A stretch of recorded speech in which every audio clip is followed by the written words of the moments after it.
So, in today's lecture, sorry, we are going to discuss this example. In yesterday's lecture, we left here. If you have any question regarding the previous topics, you can ask me. So, a linear system we are going to solve here is it will have a unique solution. Let's wait 1 minute so that people join in because they are continuously joining.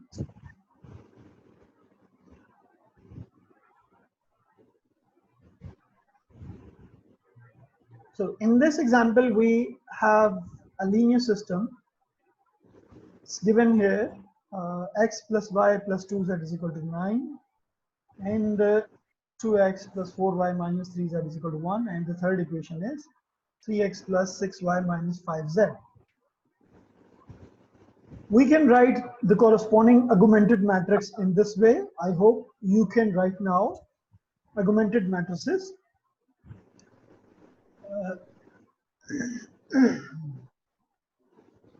So in this example, I'm going to show you the simultaneous procedure, how to solve equations simultaneously, as well as how to solve system using augmented matrix and using elementary row operations. So on the left hand side, you would see solving simultaneous equations, and on the right hand side, you would see solving the linear system using row operations. So the idea behind solving linear system is that we are going to eliminate this one and this one, these two coefficients. We are going to eliminate this one and these two coefficients so that our system becomes an upper triangular matrix kind of thing. We shall discuss upper triangular matrices later on. So now I am going to remove or eliminate this coefficient 2x. What we do here, I shall multiply equation 1 here with 2 and subtract from this equation, from second equation. Similarly, in order to eliminate this number here too, what we do, we are going to multiply row 1 with minus 2 and then we add in the row 2. In this way, the second coefficient here, it becomes 0, and here it will be eliminated. So what we do here, add minus 2 times the first equation to the second equation. If we do this, this coefficient will be eliminated here and it will become 0 here. Now the next goal is to eliminate this coefficient. In order to eliminate this coefficient, what we do, we multiply this equation 1, this equation by minus 3, and we add it to this equation so that this coefficient will be eliminated. So similarly, in the augmented matrix, we are going to do minus 3r1 plus r3, and which row is going to change? It is r3. So we applied this operation and the coefficient here is eliminated, and the number here, the entry of this matrix here will become 0. Now what we do, we are going to eliminate this one. In order to eliminate this coefficient, what we do here, we again multiply the equation 2 here with minus 3, and we add the second equation into this third equation. And similar operation, what we do here, in fact here we have a coefficient 2 as well. So before doing this, what we do, we are going to make this coefficient 1 so that we can easily eliminate this coefficient. So what we do here, we divide this equation by 2 on both sides, and here also we divide. Here is a mistake. I should have written here R2 1 by 2 R2. So it's a mistake here. I shall correct it and upload the uploaded slide. So I should write here 1 by 2 R2, so that this coefficient becomes 1. If it becomes 1, we can easily make this coefficient 0. So what we do first here, we divide this equation by 2 and we obtain this equation. Now in order to eliminate this coefficient, what we do, we add -3 times second equation to the third equation. So -3 times row 2 plus row 3, and what we obtain, the row 3, the new row 3. Row 3 will be changed. So after applying this operation, we obtain this system. Now you can see that in the last equation, we have only Z. And here in the augmented matrix also, if we write the corresponding linear system from this augmented matrix, we obtain this linear system with x, y, z. How can we write it? You can see here that this is the coefficient of x, this is the coefficient of y, and this is the coefficient of z, and this is the right hand side. So we can write back the linear system by looking at this augmented matrix.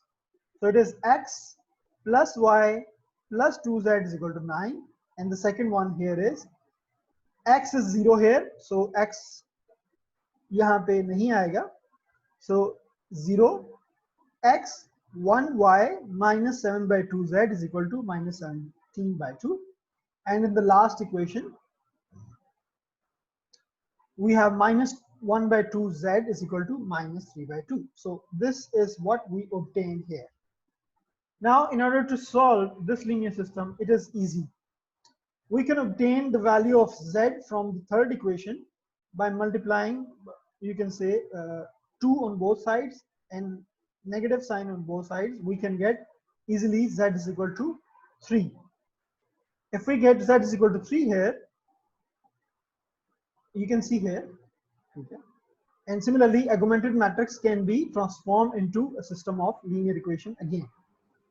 Now from equation 3 we can easily obtain the value of z by inserting the value of z here. In equation 2 we can solve for y. We can obtain the value of y as 2, and now inserting the value of z as well as the value of y into the equation 1 here, we can obtain, after solving, the value of x. So what was required? We needed to find the values of x, y, and z in the linear system. So the solution is unique because there is no parameter in the solution.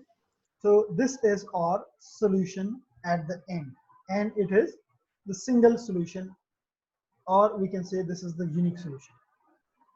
So what is the procedure? How we can solve the linear systems?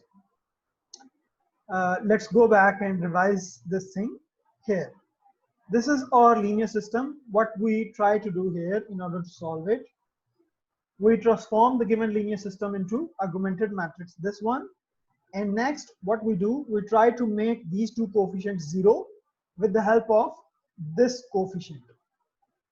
So it is sorry, recommended to make this coefficient 1 before eliminating or making these coefficients 0, these coefficients. So the coefficient of x, if it is not 1, you can make it 1, or you can interchange with any other row if any other coefficient of x is already 1. So after that, what we do, when these two coefficients become 0 or eliminated, we choose this coefficient then. If this is not 1, we try to make it 1, so that we can easily make this coefficient 0. So in order to make this coefficient 1, what we do, we divide the second equation throughout by 1 by 2. It will become 1.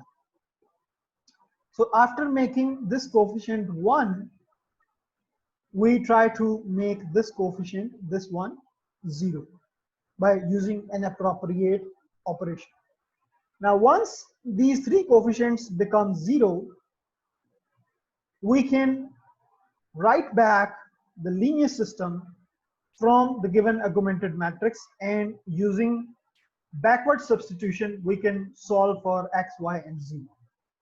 Yes, there is some question. You can ask me the question. Go ahead. Sir, can you please go to previous slide? Yes, this one. Yes, sir. Sir मेरा ये question है कि हमने जब second equation से coefficient eliminate किया था तो हमने सिंपली जो फर्स्ट वेरिएबल का कोफिशिएंट था उसको बाकी टर्म से डिवाइड कर दिया था, तो हमने बाकी दो इक्वेशंस के साथ ऐसा क्यों नहीं किया? देखिए, आपके पास ये क्या है, इक्वेशंस हैं, लीनियर सिस्टम है, ठीक है. The purpose is to eliminate these three coefficients, ये वाला, ठीक है, ये वाला एंड दिस वन. ये हम क्यों एलिमिनेट कर रहे हैं? ताकि आपके पास इस तरह का सिस्टम आ जाए, ठीक है, इस तरह का सिस्टम आ जाए, सो दैट आपके पास आखिरी इक्वेशन में z की वैल्यू इजीली फाइंड हो जाए, और फिर if you get the value of z you can insert it here, you can get the value of y, and after inserting the value of y and z you can get the value of x. This is called backward substitution, ठीक है. अब आपने यहाँ पे देखें, first equation को जब use किया तो ये दो नीचे वाले कोफिशिएंट ऑलरेडी हमने 0 कर चुके हैं, ठीक है. अब हमने इसको 0 बनाना है सो दैट हमारी जो सिंप्लीफिकेशन है वो इजी हो जाए. अच्छा, अब इसको इजीली 0 कैसे बनाया जा सकता है? अगर हम इसको 1 बना दें, ठीक है, सिर्फ इसको 1 बनाने के लिए इस पूरी इक्वेशन को हमने 1/2 से मल्टीप्लाई कर दिया, ठीक है. We don't need to divide other equations, हमें दूसरी इक्वेशंस को डिवाइड करने के लिए, मतलब करने की कोई जरूरत नहीं है, ठीक है. आप किसी भी एक इक्वेशन को 2 से डिवाइड कर दें थ्रू आउट, सोल्यूशन पे कोई इफेक्ट नहीं पड़ेगा, ठीक है. हमने ये अपनी आसानी के लिए किया कि अगर हम इस कोफिशिएंट को, इस 2 को अगर हम 1 बना दें, जो कि यहाँ पे 1 बना है यहाँ पे, ठीक है, यहाँ पे अगर ये 1 बन गया तो अब इस कोफिशिएंट को, ये जो नीचे 3 है, इसको 0 बनाना कंपैरेटिवली इजी है, ठीक है. Zoya, are you with me? Are you getting my point? Yes sir. ठीक है.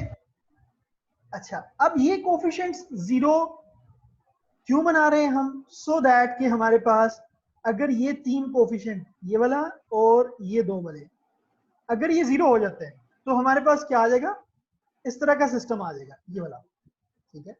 अब इस सिस्टम को सॉल्व करना आसान है, या जो गिवन सिस्टम ये वाला है इसको सॉल्व करना आसान है? ऑब्वियसली ये वाला आसान है, ठीक है. तो हम क्या कर रहे हैं, हम एलिमेंट्री रो ऑपरेशंस लगा रहे हैं, और हमें ये पता है, हमने इक्विवेलेंट सिस्टम्स में पढ़ा था यहाँ पे कि दो मैट्रिसेस जो हैं वो रो इक्विवेलेंट होते हैं अगर हम कोई से भी बेसिक एलिमेंट्री रो ऑपरेशंस उस पर अप्लाई कर दें. इक्विवेलेंट लीनियर सिस्टम्स का क्या मतलब होता है कि उन दोनों के सॉल्यूशन सेट्स जो हैं वो सेम होंगे, ठीक है. So the purpose is well served here. हमारे पास ये जो लीनियर सिस्टम है ये वाला, इसको सॉल्व करना कंपैरेटिवली मुश्किल है, ठीक है. हम क्या कर रहे हैं, हम इसके जो ये नीचे 3 कोफिशिएंट्स हैं, एक ये वाला और 2 ये वाले, इनको हम 0 बनाने की कोशिश कर रहे हैं. और सिमिलरली वही बाइनरी रो ऑपरेशंस, जो एलिमेंट्री रो ऑपरेशंस, हम ऑगमेंटेड मैट्रिक्स पे अप्लाई कर रहे हैं, ठीक है, सो दैट कि ये 3 कोफिशिएंट्स जो हैं ये 0 हो जाएं. अगर ये 0 हो जाते हैं तो हमारे पास ये सिस्टम आ जाएगा. अब ये दोनों इक्विवेलेंट सिस्टम्स हैं. इक्विवेलेंट सिस्टम्स के सॉल्यूशन क्या होते हैं? सेम होते हैं, ठीक है. अब यहाँ पे हमारे पास ये जो इक्विवेलेंट सिस्टम है इसको सॉल्व करना बहुत आसान है बाय यूजिंग बैकवर्ड सब्स्टिट्यूशन. तीसरी इक्वेशन में से आप z की वैल्यू फाइंड करें, दूसरी में पुट करें, y की फाइंड करें, पहली में पुट करें और x की फाइंड करें. This is how we can efficiently solve the given linear system. ठीक है. बेसिकली ये जो नीचे वाले तीन कोफिशिएंट्स हैं, अगर ये जीरो हो जाते हैं तो ये स्ट्रेट फॉरवर्ड सॉल्व हो जाता है. ठीक है.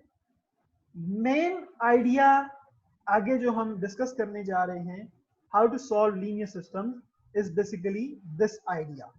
ठीक है. सबसे पहले हम क्या करेंगे, किसी भी लीनियर सिस्टम को आर्गुमेंटेड मैट्रिक्स में लिखेंगे, फिर आर्गुमेंटेड मैट्रिक्स में एलिमेंट्री रो ऑपरेशंस लगा के हम इसके जो नीचे वाले तीन कोफिशिएंट्स हैं इनको जीरो करने की कोशिश करेंगे. Once they become zero, here this one and these two one, अगर ये तीनों जीरो हो जाते हैं 3/3 के केस में, 4/4 के केस में ये ज्यादा होंगे. ठीक है. 5/5 के केस में ये उससे भी ज्यादा होंगे. हम बेसिकली नीचे जो लोअर ट्रायंगुलर मैट्रिक्स बन रहा है उसके कोफिशिएंट्स को हम जीरो कर देते हैं, so that by using backward substitutions we can easily solve the given linear system. This is the idea. I hope this clears your concern. Yes sir, thank you so much. आगे चले. इस idea को हम मजीद आगे discuss करेंगे, इसमें बहुत सारी डिटेल्स हम ऐड करेंगे. Don't worry, you stay with me. In the second lecture हम एचलन फॉर्म्स पढ़ेंगे, गॉसियन एलिमिनेशंस पढ़ेंगे, जो कि हमें हेल्प करेंगी सॉल्विंग लीनियर सिस्टम्स. अच्छा, इसमें अब if you have any other question, अगर किसी और का कोई क्वेश्चन है तो you can just ask me. Otherwise I recommend you to solve the questions 1 to 20 in the exercise set 1.1, the book which I have uploaded on LMS, Elementary Linear Algebra, Howard Denton and Chris Rose. ठीक है. 2013 year of publication है इसका, और ये addition जो है 2011 है. Sorry 2011 नहीं, 11th edition. So if you have any question you can ask me. Otherwise I'm going to start the next lecture. We'll do couple of, चलें इसकी कुछ exercises कर लेते हैं पहले. ठीक है. बुक को देखते हैं हम. So I'm going to share you the the book now. Let me share you the book. The book is here. This one. Introduction, Gaussian elimination.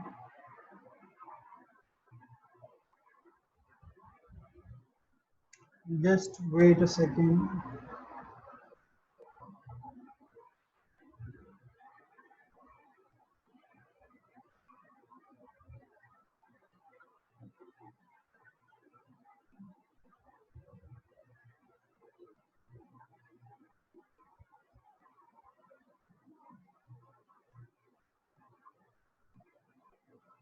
Where is the book?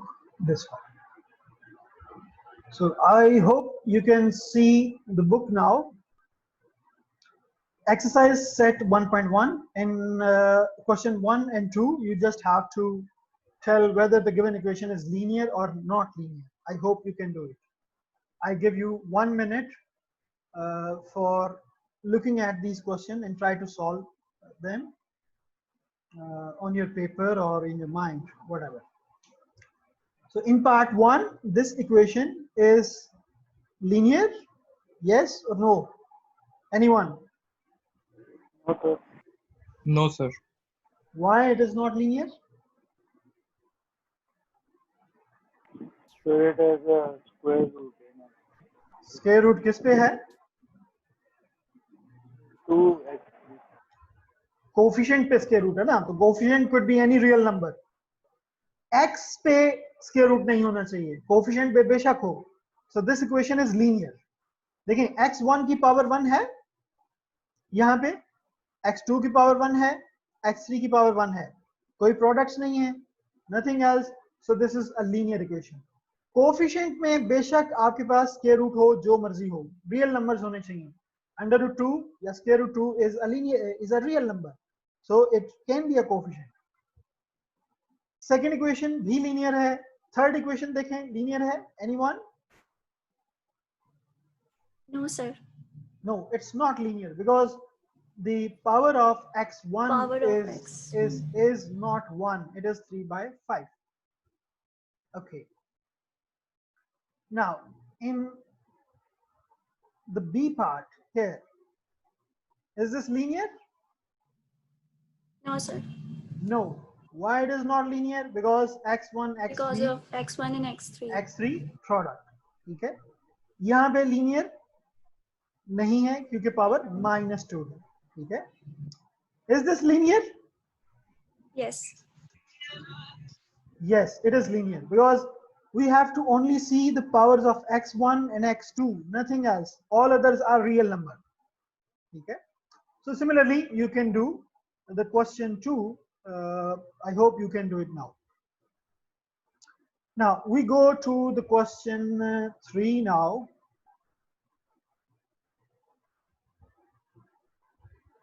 Where is it? Sorry. Gaussian elimination.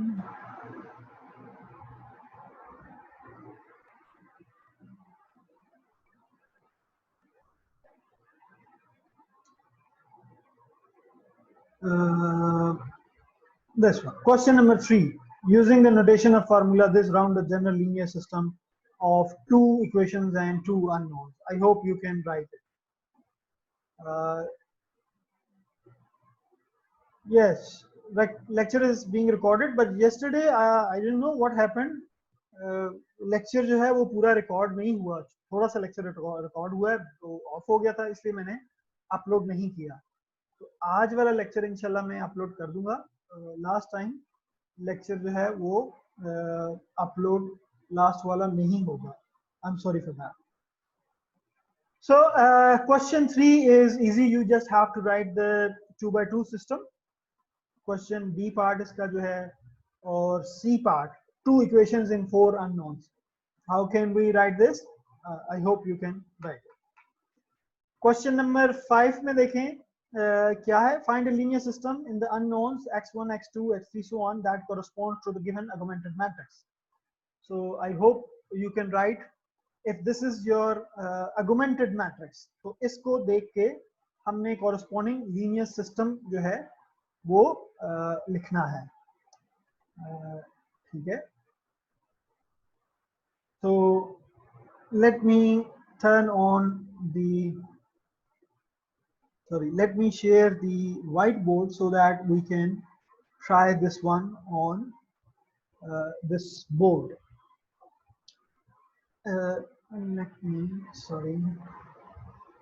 So the question is what? The question is 2 0 0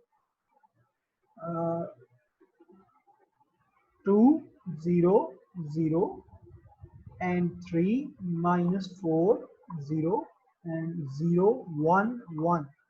So this is your augmented matrix.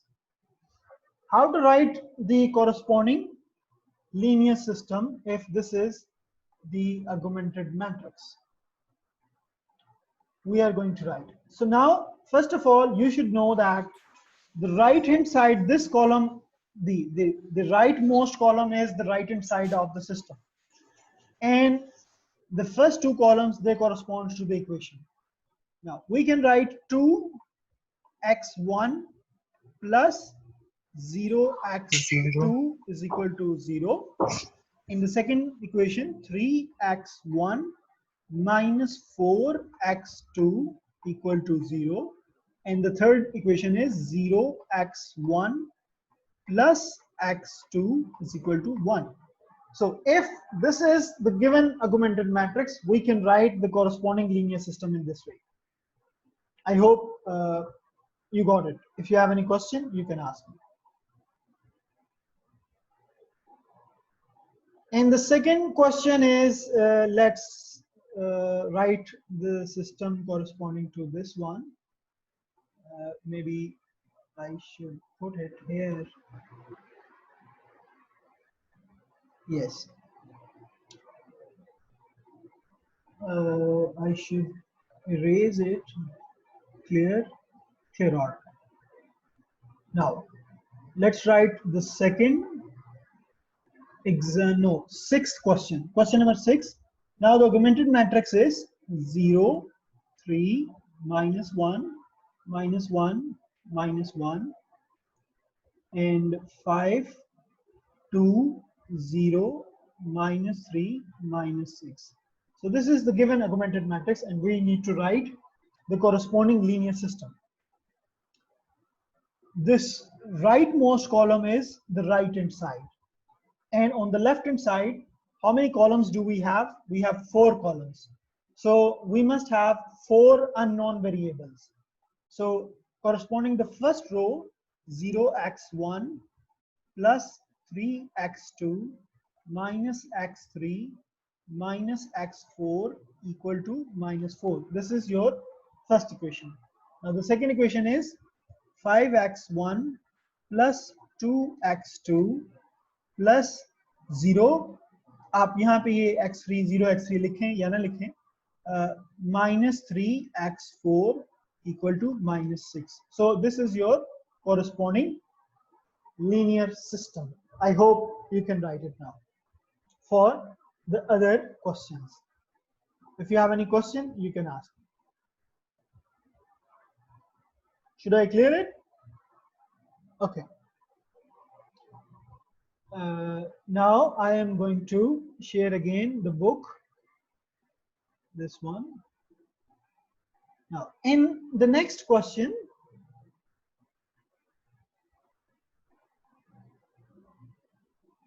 can you see the book? I'm sharing the book now. Question number 5, 6, you can do it. Now question number 7. If the question number, so find the augmented matrix for the linear system. If the linear system is given, you can easily write the augmented matrix. I hope you can do this question. If anyone has any confusion, you can ask me any question.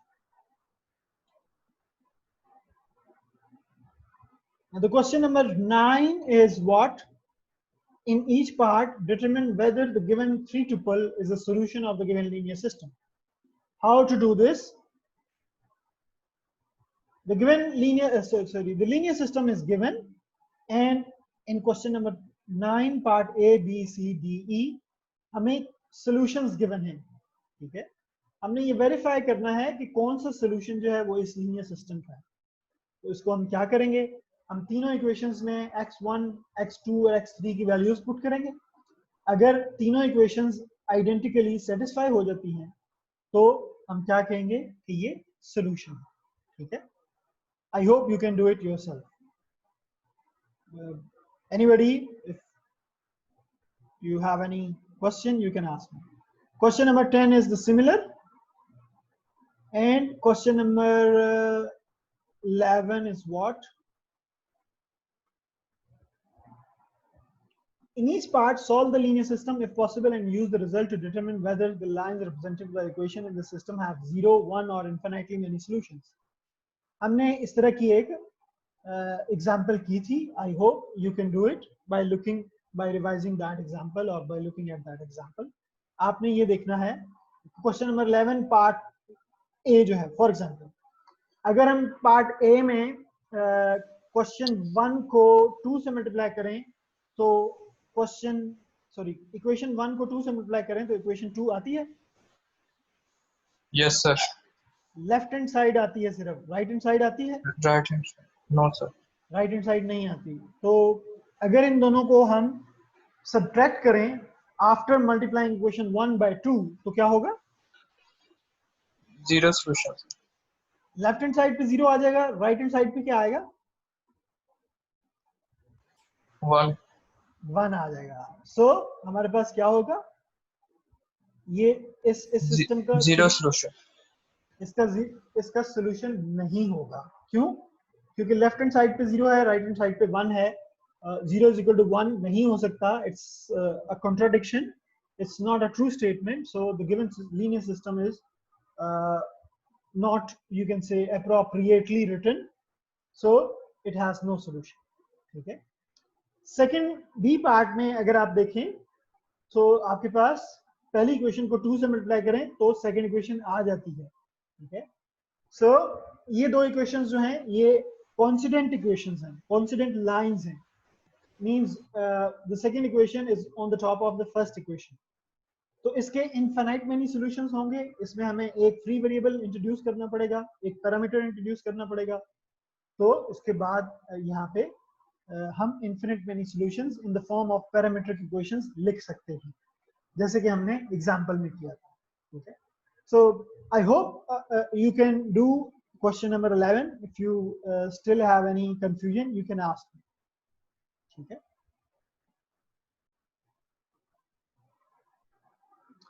Question number 12. Under what conditions on A and B will the following linear system have no solution, one solution, infinitely many solutions? It's a very good question. अगर आप देखें कि second equation को हम first equation को 2 से multiply करें, for example चलें हम ये क्वेश्चन नंबर 12 करते हैं, ठीक है। तो क्वेश्चन नंबर 12 करने के लिए हमें बोर्ड शेयर करना पड़ेगा, white board. Let me share the whiteboard. I hope you can see the whiteboard now. Okay. Now the question number 12 is 2x minus 3y equal to a and 4x minus 6y equal to b. So this is the question and we need to find all the possibilities of one solution, infinite many solutions or no solution. So if we multiply first equation, this is the first and this is the second equation, okay. Multiplying equation 1 by 2, what do we get? 4x minus 6y equal to 2a. So this is what we get. अब second equation में से इसको minus करें तो हमारे पास क्या आएगा?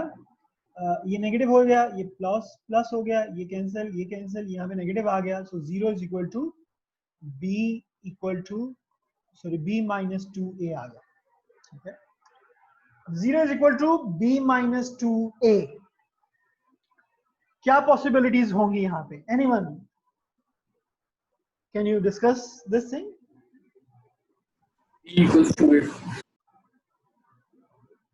आपकी आवाज सही नहीं आई, can you kindly repeat it?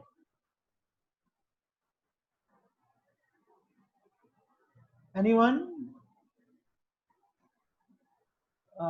Yes, in the chat window. B is equal to 2a. जी अरेज B is equal to 2a होगा तो क्या होगा?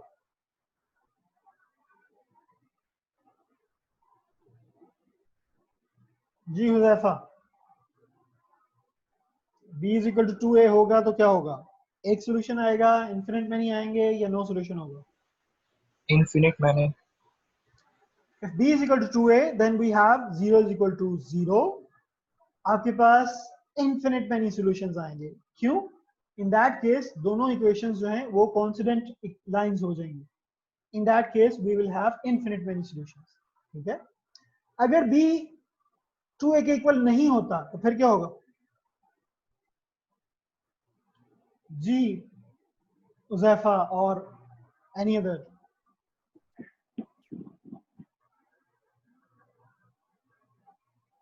जी मे बी उज़ैफा आपके पास माइक नहीं है, you can't talk to me.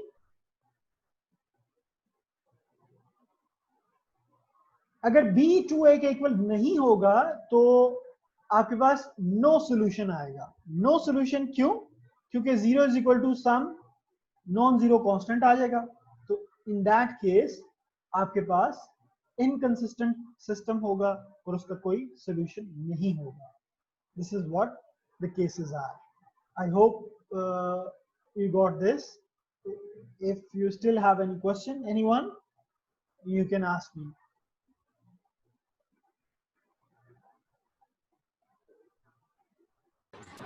Sir जी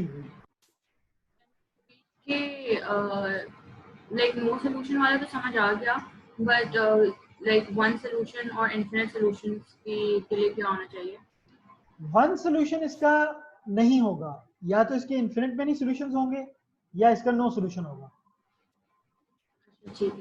और ये हमें पता कैसे लगेगा कि कब इन्फिनिट नहीं होने हैं, कब नो होने हैं? ये कौन बोल रहा है? Who is this? सर मैंने सवाल किया था। आपका नाम मुझे यहाँ पे वो पता नहीं चल रहा कि आपका नाम क्या है? तो Areeb Irfan. Hello, repeat it. Areeb Irfan. Areeb Irfan, ठीक है। अरीब, हमने 3 केसेस पढ़े थे कि कब किसी भी सिस्टम का सोल्यूशन यूनिक होगा, कब नो सोल्यूशन होगा और कब इन्फिनिट मेनी सोल्यूशन होगा। आपने प्रीवियस लेक्चर अटेंड किया था? सर किया था, लेकिन वो नेट के इश्यूज थे सर, अभी भी वही आ रहे हैं, कनेक्शन स्टेबल। आपको आवाज नहीं आ रही मेरी प्रॉपरली? सर आती है, बीच में डिस्कनेक्ट हो जाता है, तो वो फिर समझ नहीं आती थी इतना, इसलिए वो रिकॉर्डिंग का बोला हुआ। यार चले, मैं रिकॉर्डिंग कर रहा हूँ, बल्कि मैं अपलोड करूंगा ये लेक्चर। लेकिन कोशिश करें अपना इंटरनेट जो है उसको फिक्स करें, क्योंकि आगे चल के आपने क्विज़ेस देने हैं, मिड देना है, फाइनल देना है। इंटरनेट अगर आपका सही नहीं होगा तो फिर आपको जो है ना काफी प्रॉब्लम हो सकता है।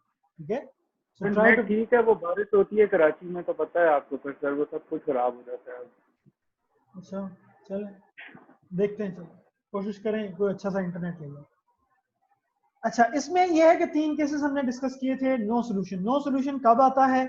जब आपके पास यहाँ पे अगर आ जाए 0 is equal to some constant. ठीक है, तो ये आपके पास एक ऐसी स्टेटमेंट हो जाएगी जो कि एक ट्रू स्टेटमेंट नहीं है। तो in that case no solution होगा। ठीक है, इसलिए हम यहाँ पे कह रहे हैं कि अगर b 2a के इक्वल नहीं है तो आपके पास नो सोल्यूशन होगा, और ये दोनों जीरो भी नहीं होने चाहिए। ठीक है, a should not be equal to b should not be equal to 0। ठीक है, सॉरी, यहाँ पे ये नॉट इक्वल टू b नहीं आएगा। Let me raise this. हाँ, a और b जो है वो दोनों जीरो नहीं होने चाहिए। दोनों जीरो होंगे तो आपके पास 0 इज इक्वल टू 0 आ जाएगा, वो इन्फिनिट में ही आपके पास सॉल्यूशंस आ जाएंगे। b इज अगर 2a के इक्वल नहीं है तो आपके पास 0 is equal to some constant आ गया, आपके पास ये एक इनवैलिड स्टेटमेंट आ गई, तो सॉल्यूशन नहीं होगा। अब जब b is equal to 2a होगा तो आपके पास यहाँ पे इस स्टेटमेंट में क्या आ जाएगा? 0 इज इक्वल टू 0। अगर 0 इक्वल टू 0 आ जाता है, इसका मतलब है कि दोनों इक्वेशंस जो हैं वो कॉन्सिडेंट इक्वेशंस हैं। ठीक है, वो एक दूसरे मतलब आइडेंटिकल है, सेम लाइन। अगर सेम लाइन है तो इन्फिनिट मेनी सॉल्यूशंस होंगे। ठीक है, अगर ये दोनों डिफरेंट इक्वेशंस होती तो लेफ्ट हैंड साइड पे 0 ना आता, लेफ्ट हैंड साइड पे यहाँ पे 0 ना आता। अगर लेफ्ट हैंड साइड पे भी 0 ना आए, राइट हैंड साइड पे भी मतलब 0 ना आए, तो फिर इन दैट केस ये दोनों इक्वेशंस जो हैं वो कॉन्सिडेंट इक्वेशंस नहीं होंगे। ठीक है, अगर ये कॉन्स्टेंट इक्वेशंस नहीं होंगी तो फिर इनका एक सॉल्यूशन आएगा जो कि यूनिक सॉल्यूशन आएगा। ये हमने 3 पॉसिबिलिटीज को डिस्कस किया था। ठीक है, तो I hope that answers the question. now we are going to move forward on the book, maybe यहाँ पे this one। यहाँ पे क्वेश्चन नंबर 13 में हमने क्या करना है? In each part of exercises 13-14, use parametric questions to describe the solution set of the linear system.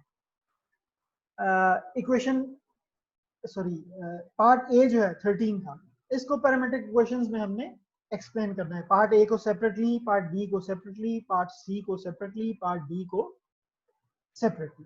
ठीक है, अब ये एक एक इक्वेशन है, इसमें एक ही वेरिएबल जो है वो फाइंड किया जा सकता है उसकी वैल्यू, बाकी तमाम वेरिएबल्स जो हैं वो क्या होंगे? फ्री वेरिएबल्स होंगे। ये हमने एक केस किया था एग्जांपल में, एग्जांपल आई थिंक 4 थी, जिसमें हमने इन्फिनिट मेनी सॉल्यूशंस को डिस्कस किया था। आप उस एग्जांपल्स को देखें, उस एग्जांपल को देखें, उसमें हमने जो किया था उसको रिवाइज करें। आई hope you can do these questions easily. अगर आपको कोई स्टिल कोई प्रॉब्लम होता है तो आप मुझसे पूछ सकते हैं। अभी पूछना है अभी पूछ लें, नेक्स्ट लेक्चर में पूछना है तो नेक्स्ट लेक्चर में।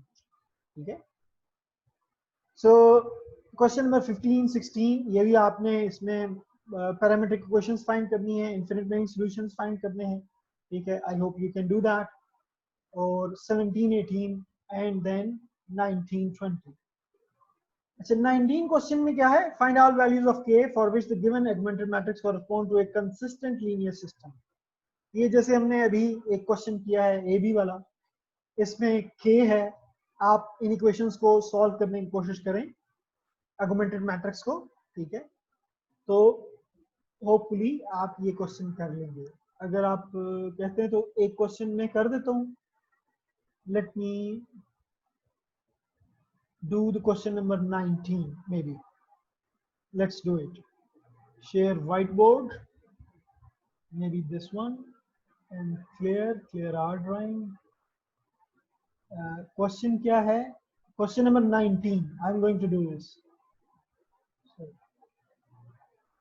question number 19 is part A, 1k minus 4, 4, 8 and 2. This is your question. अब हमने करना क्या है इसमें? इट्स अ 2x2 सिस्टम, और जो राइट मोस्ट कॉलम है ये आपका राइट हैंड साइड है लीनियर सिस्टम, ठीक है। हमने क्या करना है? हम ये जो कोफिशिएंट है ये 4 वाला, इसको 0 बनाना है। कैसे 0 बनाएंगे? सबसे पहले आप वही प्रोसीजर फॉलो करें। हम क्या कहेंगे जी? -4r1 प्लस r2, ठीक है। अच्छा, इसमें चेंज कौन सी इक्वेशन होगी? R2, रो 2 चेंज होगी, ठीक है। अब ये ऑपरेशन लगाने के लिए हम क्या करेंगे? 4 से मल्टीप्लाई करेंगे और इसमें -4 से मल्टीप्लाई करेंगे फर्स्ट रो को और ऐड कर देंगे सेकंड रो में। अब क्योंकि सेकंड रो चेंज हो रही है तो फर्स्ट रो सेम रहेगी 1, हमने इसको उसी तरह लिख दिया 1k और -4। सेकंड रो में जब -4 से मल्टीप्लाई करेंगे फर्स्ट रो को, तो आपके पास you can do it by changing the colour. For example this one, 4 से मल्टीप्लाई करेंगे, यहाँ पे 4 आ जाएगा, -4 से -4k आ जाएगा, यहाँ पे -4k और यहाँ पे +16 आ जाएगा, ठीक है। अब हमारे पास जो रो 2 है वो क्या हो जाएगी? 0 यहाँ पे आ जाएगा। इन दोनों को ऐड करेंगे तो यहाँ पे क्या आ जाएगा? 8 - 4k और आखिर में क्या आ जाएगा? यहाँ पे 18, ठीक है। ये आ गया। अब हमने k की वो वैल्यू बतानी है जिसके लिए ये सिस्टम कंसिस्टेंट रहेगा, यही है ना? ठीक है। द क्वेश्चन इज, देखिए, find all values of k for which the given augmented matrix correspond to a consistent linear system. अब देखें, कोई भी लीनियर सिस्टम कंसिस्टेंट कब होगा? अगर हम यहां से लीनियर सिस्टम लिखें तो आपके पास यहाँ पे फर्स्ट इक्वेशन क्या आएगी? x1 plus k equal to -4, और दूसरी में क्या आएगा? 8 - 4k x2 इक्वल टू 18, ठीक है। अब सेकेंड इक्वेशन में x2 की वैल्यू कब फाइंड होगी? कंसिस्टेंट कब रहेगा? ये मींस इसका कम से कम एक सॉल्यूशन होना चाहिए, तब ये कंसिस्टेंट होगा, ठीक है। ये वाला कोफिशिएंट अगर 0 हो जाता है तो सेकेंड इक्वेशन क्या आएगी? सेकेंड इक्वेशन, अगर ये वाला कोफिशिएंट 0 होता है तो सेकेंड इक्वेशन क्या आ जाएगी? 0 = 18।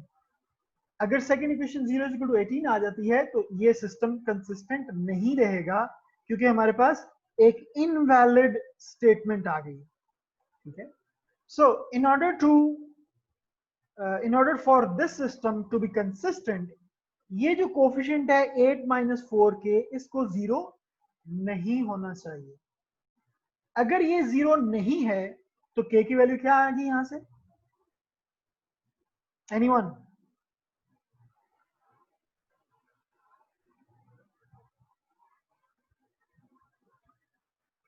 k की वैल्यू -2.5। -2.5 कैसे आएगी यार?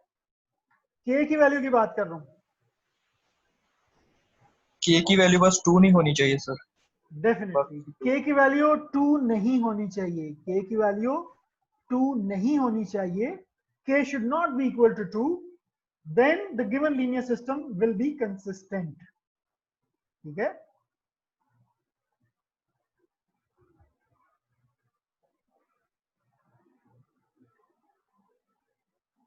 आप सफवान का क्या क्वेश्चन है? Safwan, go ahead. सर मेरा क्वेश्चन ये है कि इक्वेशन 1 के अंदर k के साथ क्यों नहीं x2 का कोफिशिएंट लगाया, सॉरी वेरिएबल लगाया? यार लगा हुआ है ना, देखो ना, अभी देखा। अच्छा हाँ आप सही है। मैंने अभी बस लगाया, यही मैं पूछा। भूल गया था यार, ठीक है। Sorry. Any other someone else has raised the hand? कौन था, मुझे नजर नहीं आ रहा वो एक्चुअली। Turn sir on. मैं था सर जी सर जी मैं जी। था, मेरा भी यही सेम सवाल था एग्जैक्ट, लेकिन वो आंसर हो गया। हाँ वो मैं भूल गया था यार, डेफिनेटली x2 लगाना था।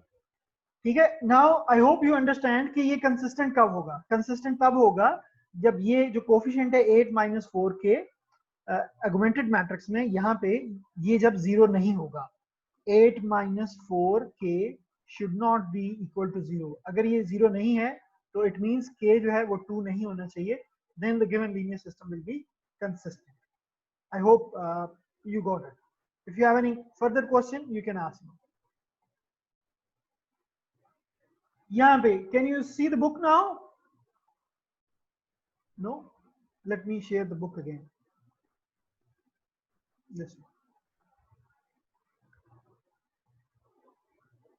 I think 20 क्वेश्चन भी कर लेंगे आप। बाकी आगे जो क्वेश्चंस हैं आप ट्राई करें इनको, 21, 22 थोड़े से टेक्निकल हैं, यू कैन डू इट। अगर कोई प्रॉब्लम होता है तो यू कैन आस्क मी, ठीक है। Now we are going to, I'm going to share you the slides of lecture 2. थोड़ा सा 5-7 मिनट की ब्रेक कर लें, then will start the next lecture. ठीक है, ये मतलब लेक्चर 2 की स्लाइड्स फिर हम शुरू करेंगे। चले 5 to 7 मिनट्स की ब्रेक करते हैं, then will come back and start again. ठीक है,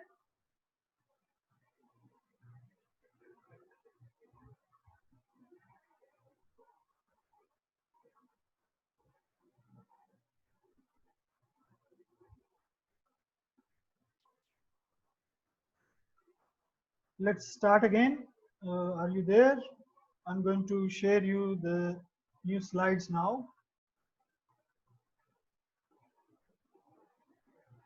Okay then, now we are going to further discuss how to solve linear systems.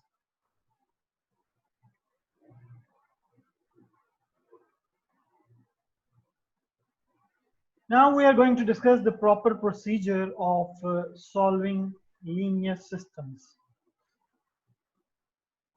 The first thing is Gaussian eliminations.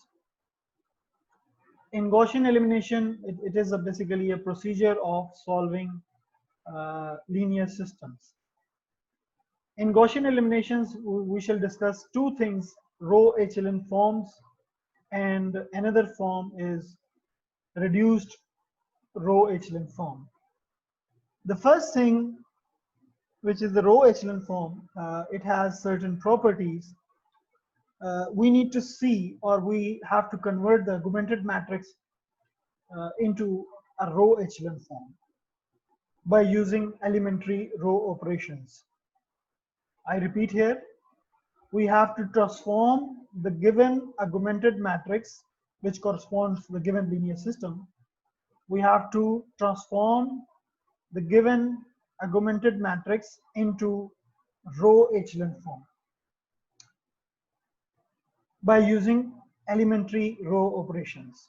Now, what properties do these row echelon forms have? The first property is the first non-zero number in the row is a 1. First non-zero number in the row is 1. We call it a leading one. We call it a leading one. For example, in these examples, you can see that in every matrix, the first non-zero entry is what? It is 1 here, it is 1 here, it is 1 here. The first non-zero entry should be 1. If it is 0 here, it doesn't matter. But the first non-zero entry in the first row should be 1. If it is not 1, we shall make it 1 by using elementary row operations. Okay? You can see all other examples. In all other examples, the first non-zero entry is 1. Here also. Okay? This is the first property of the echelon form. We have to make first non-zero entry 1 by using elementary row operation. If it is not 1, we divide it by an appropriate constant to make it 1. This is the first property. Now the second property is the leading one in the lower row occurs farther to the right than the leading one in the higher row. Okay? I repeat here. Let me explain in Urdu maybe. हर next row में जो नीचे वाली रो है उसमें जो leading one है वो ऊपर वाले लीडिंग वन के राइट पे होना चाहिए. मींस उसके नीचे भी नहीं, उसके राइट पे होना चाहिए. For example in this example आप देख रहे हैं यहाँ पे ये लीडिंग वन है. सेकंड रो में जो लीडिंग वन है वो इसके राइट पे है. यहाँ पे इससे पहले सारी एंट्रीज क्या होनी चाहिए? 0 होनी चाहिए. ठीक है.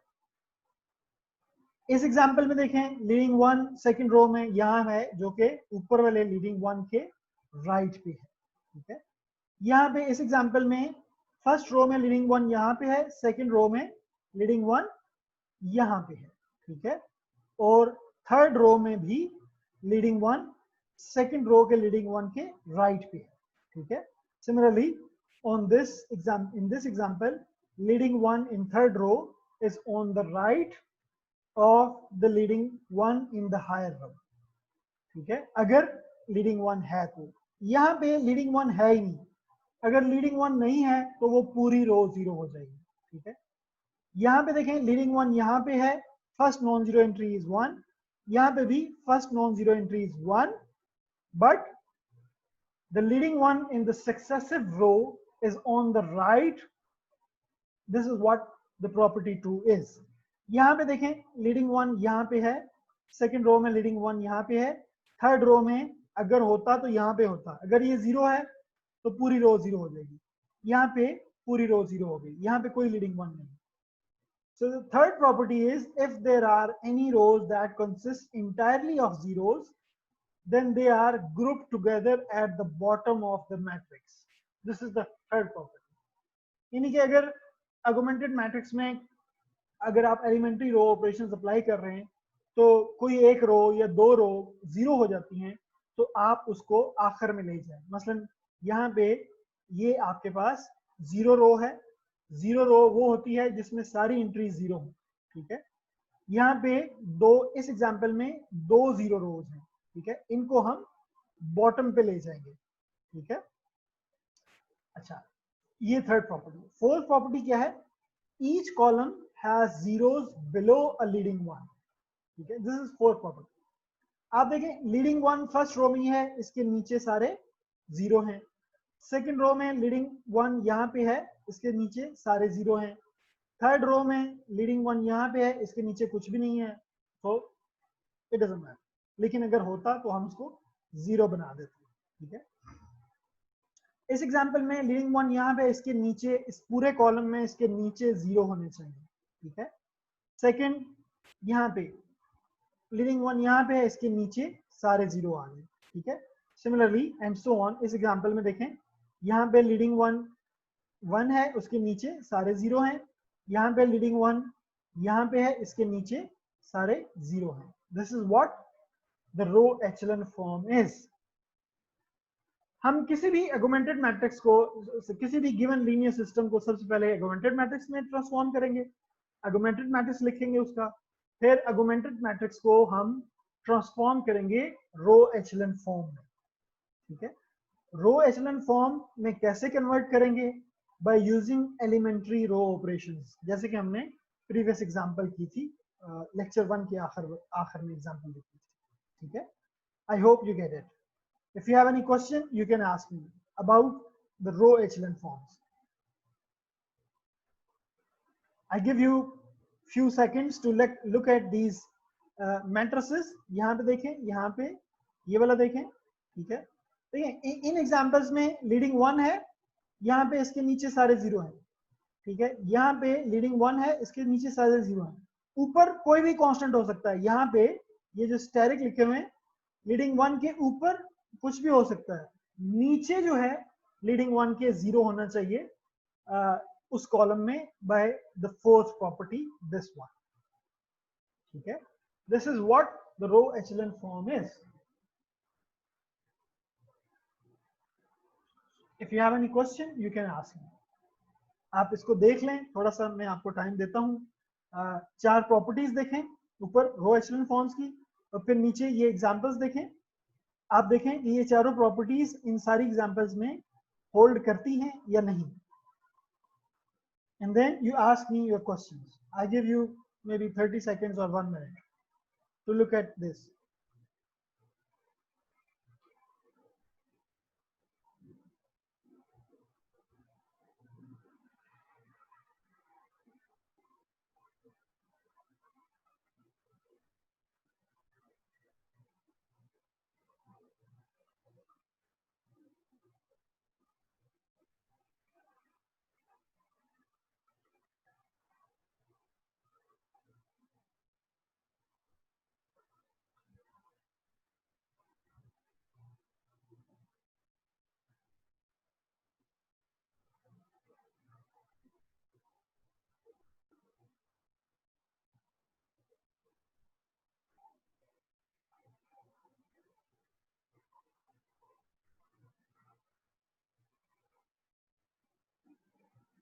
I hope आपने देख लिया होगा। Now if you have any question, ask me your question.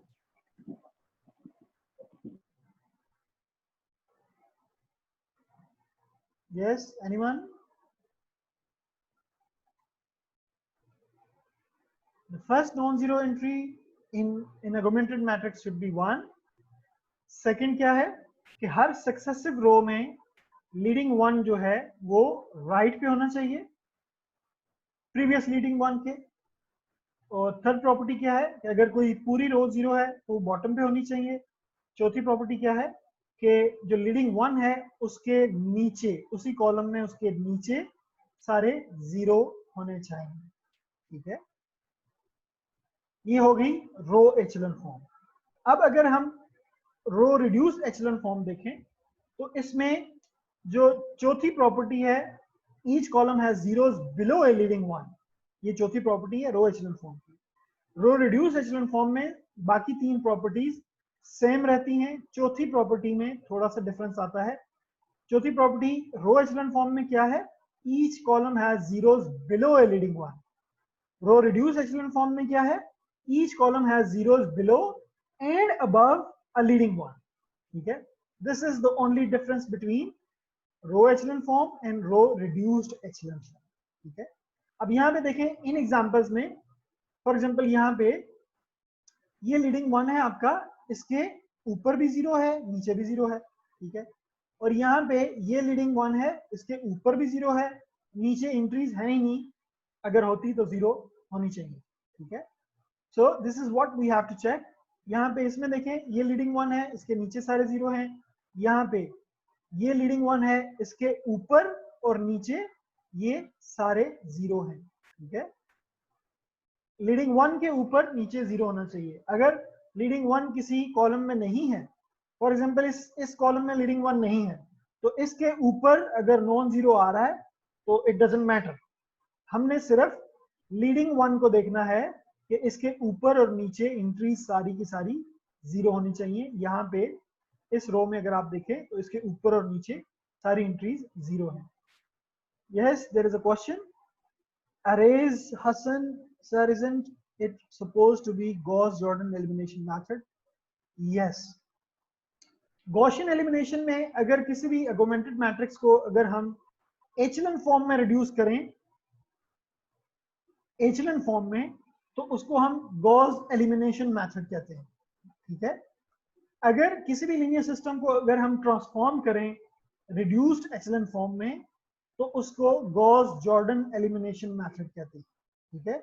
These are 2 methods, Gauss elimination method and Gauss-Jordan elimination method. Gauss elimination method क्या है, अगर किसी भी augmented matrix को हम एचलन फॉर्म में रिड्यूस कर दें तो उसको गॉस एलिमिनेशन मेथड कहते हैं in order to solve the linear system. अगर किसी भी लीनियर सिस्टम को सॉल्व करने के लिए उसका कॉरस्पॉन्डिंग ऑगमेंटेड मैट्रिक्स अगर उसको हम रो रिड्यूस्ड एचलन फॉर्म में कन्वर्ट करें by using elementary row operations, तो इस मेथड को हम गॉस जॉर्डन एलिमिनेशन मेथड कहते हैं। ठीक है अरेज।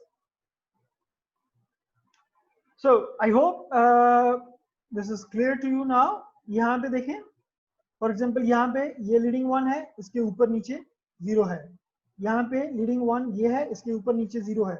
यहाँ पे लीडिंग वन नहीं है, यहाँ पे लीडिंग वन नहीं है, तो इसके ऊपर या नीचे जीरो हमने नहीं देखना, हमने नहीं बनाना। ठीक है यहाँ पे फॉर एग्जांपल यहाँ पे लीडिंग वन ये है, इसके ऊपर और नीचे जीरो है। यहाँ पे लीडिंग वन नहीं है, तो इसके ऊपर हम जीरो नहीं बनाएंगे, इसके नीचे जीरो बनेंगे ऑटोमेटिकली। मतलब यहाँ पे देखें लीडिंग वन नहीं है, इसके ऊपर तो जीरो नहीं है लेकिन नीचे जीरो होंगे। So this is what the row echelon and row reduce echelon forms are. If you have any question you can ask me. Now these are some exercises. ठीक है इस एक्सरसाइज में क्या करना है, suppose the augmented matrix for the linear system has been reduced by row operations to the given row echelon form, solve the system। अभी हम इस एक्सरसाइज में हम क्या कर रहे हैं कि हमें गिवन जो आर्गुमेंटेड मैट्रिक्स है वो ऑलरेडी रो एचलन फॉर्म में गिवन है, रो एचलन फॉर्म में गिवन है, हमने इसका सॉल्यूशन फाइंड करना। ठीक है अभी हम ये डिस्कस नहीं कर रहे कि इसको रो एचलन फॉर्म में रिड्यूस कैसे करना है, ये नेक्स्ट एग्जांपल्स में हम करेंगे। अब यहाँ से इन एक्सरसाइजेज में फॉर एग्जांपल हम बी पार्ट कर लेते हैं या सी पार्ट कर लेते हैं फॉर एग्जांपल, सो दैट कि आपको थोड़ा सा अगर augmented matrix row echelon form में कन्वर्ट करने के बाद उसको कैसे सॉल्व करेंगे। ठीक है let me share you the white board, then we shall try to solve any one of from here. Let me clear it.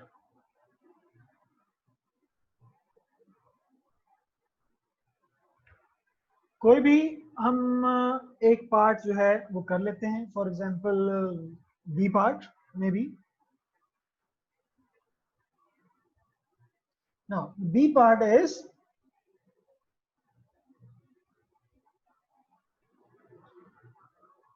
The question is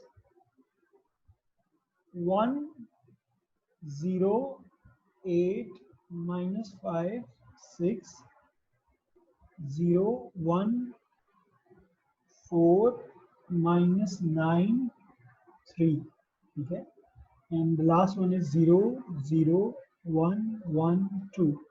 ठीक है सर दिस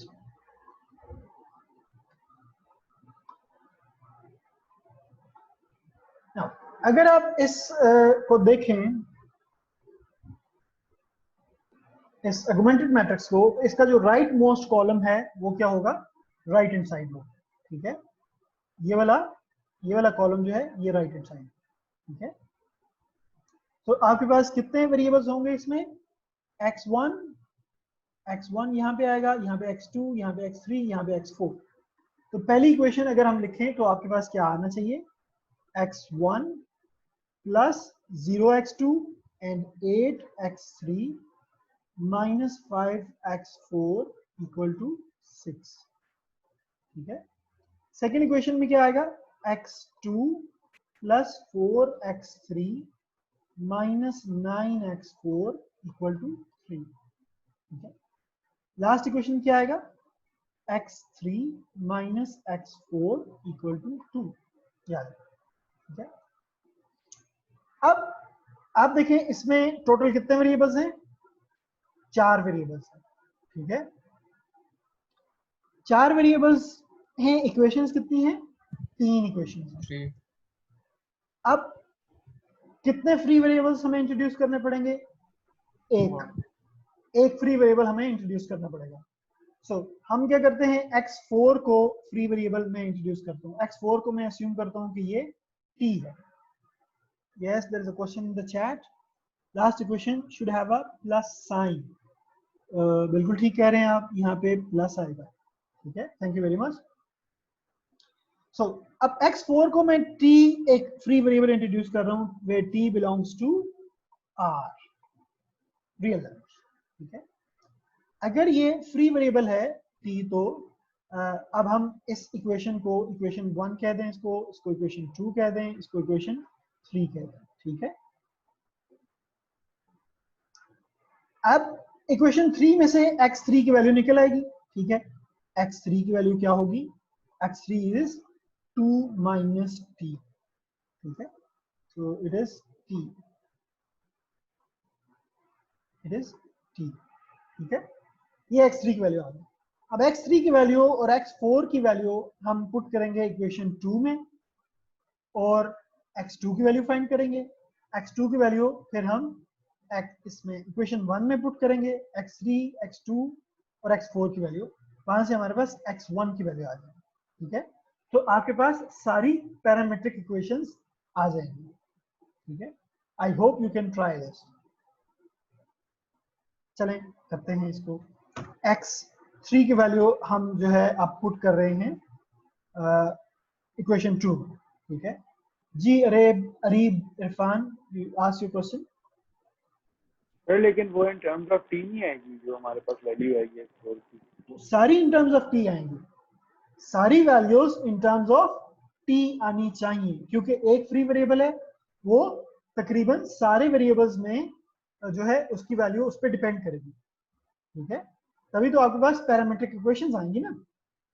ठीक है सब, अब देखें x2 की वैल्यू क्या आएगी। x2 जो है वो आपके पास आएगा 3 माइनस 4, x3 की वैल्यू क्या है 2 माइनस t और प्लस 9t। ठीक है, ये आ जाएगा। इसको सॉल्व करेंगे अगर हम तो x3 की वैल्यू क्या आ जाएगी, यहाँ पे 3 minus 4 to 8 minus 5, sorry minus 5 और 9t और प्लस 4t, ये क्या आ जाएगा प्लस 13t आ जाएगा। ठीक है, ये हमारे पास x2 की वैल्यू आ जाएगी। अब हम सिमिलरली x1 की वैल्यू फाइंड करेंगे। x1 की वैल्यू फाइंड करने के लिए x2 तो पहली इक्वेशन में है ही नहीं, तो क्या आएगा 6 माइनस 8, x3 की वैल्यू क्या आएगी 2 माइनस t, क्योंकि हमने ऊपर फाइंड की हुई है, और माइनस उधर जाके प्लस हो जाएगा, प्लस 5, x4 क्या है t। ठीक है, अब यहाँ पे ये वैल्यू क्या है, यहाँ पे क्या आ रहा था दिस x1 में 8 आ। अब यहाँ पे अगर हम इसको सॉल्व करें तो आपके पास क्या आता है 6 माइनस 16, इट इज माइनस 10 और प्लस 8 और प्लस 5 प्लस 13t, ये आ गया। ठीक है, अब आपके पास सारी वैल्यूज जो हैं वो आ गई हैं। अब हम पैरामीट्रिक इक्वेशंस लिख सकते हैं। अब आपके पास x1, x2, x3 और x4। x1 की वैल्यू क्या है, it is minus 10 plus 13t। ठीक है, this is your x1। x2 is what, minus 5 plus 13t। ठीक है, और x3 is what 2 minus t और x4 क्या है t, याद है। अब अगर हम इसको प्रॉपरली लिखें तो ये क्या आ जाएगा, इसको t वाली को सेपरेट कर लें, 13t minus t and t, और प्लस विदाउट t वाली माइनस 10 माइनस 5 प्लस 2 और आखिर वाली में कांस्टेंट टर्म नहीं है तो 0 आ जाएगा। ठीक है, अब यहाँ से आप let me raise this one maybe. ठीक है, यहाँ से हम प्रॉपर फाइनल जो है हमारी पैरामीट्रिक इक्वेशंस सॉल्यूशंस जो हैं वो लिख सकते हैं। ठीक है, तो हमारे पास वैल्यूज क्या आ जाएगी सॉल्यूशन की, x1 x2 x3 x4, it is what, ऊपर से t कॉमन ले लें पहले वेक्टर में से, तो ये आ जाएगा 13 13 -1 1 plus -10 -5 2 and 0. So this is your solution and the corresponding parametric equations. I hope आपको ये clear हो गया. If you have any question, go ahead, you can ask me. Any question?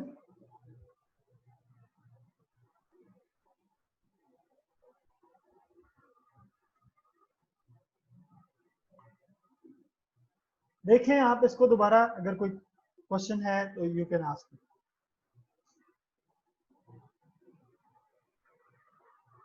I hope you don't have any questions, so I'm going back to the slides.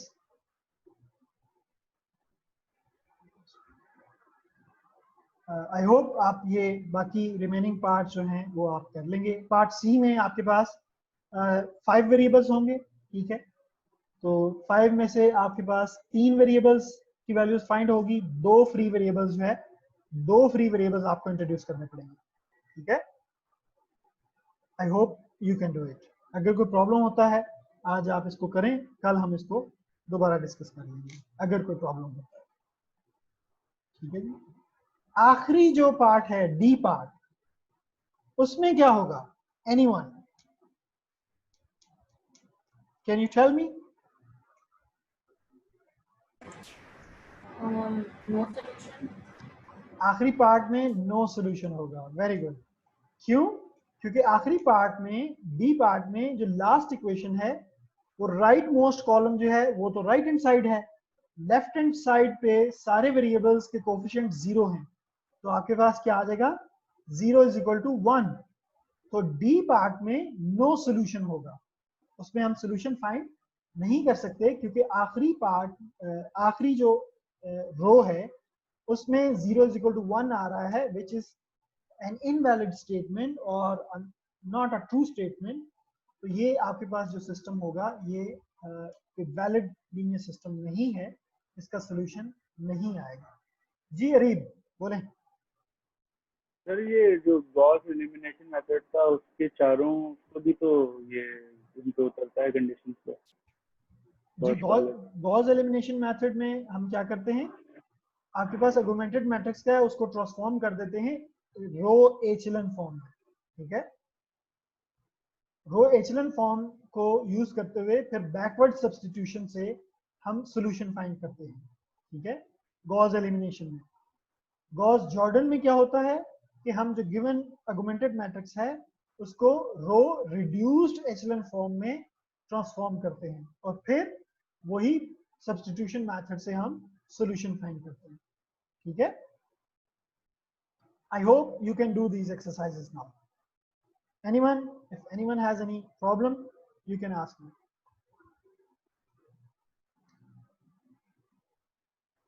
Now, the next exercises are basically related to row reduced echelon form. अब हमें augmented matrix given है row reduced echelon form में, ठीक है, और हमने find करना है सॉल्यूशन। अगर यूनिक सॉल्यूशन है तो एक आएगा, अगर इनफिनिट नहीं है तो पैरामीट्रिक इक्वेशंस की फॉर्म में आएगा। अगर नो सॉल्यूशन है, जैसे कि डी पार्ट में यहाँ पे भी वही क्वेश्चन है शायद, हाँ डी पार्ट में आपके पास रो रिड्यूस एचेलन फॉर्म में है मैट्रिक्स, इसका सॉल्यूशन नहीं होगा। क्यों नहीं होगा? क्योंकि आखिरी इक्वेशन में 0 इज इक्वल टू 1 आ रहा है, तो आपके पास एक इनवैलिड स्टेटमेंट आ जाती है जिससे हम कहते हैं कि ये सॉल्यूशन नहीं होगा। लेकिन पार्ट ए बी सी में आपके पास सॉल्यूशंस आएंगे। मसलन पार्ट ए में आपके पास let me share you the board, white board. Part A को हम देखते हैं कि क्या है इसमें. हाँ, यहाँ पे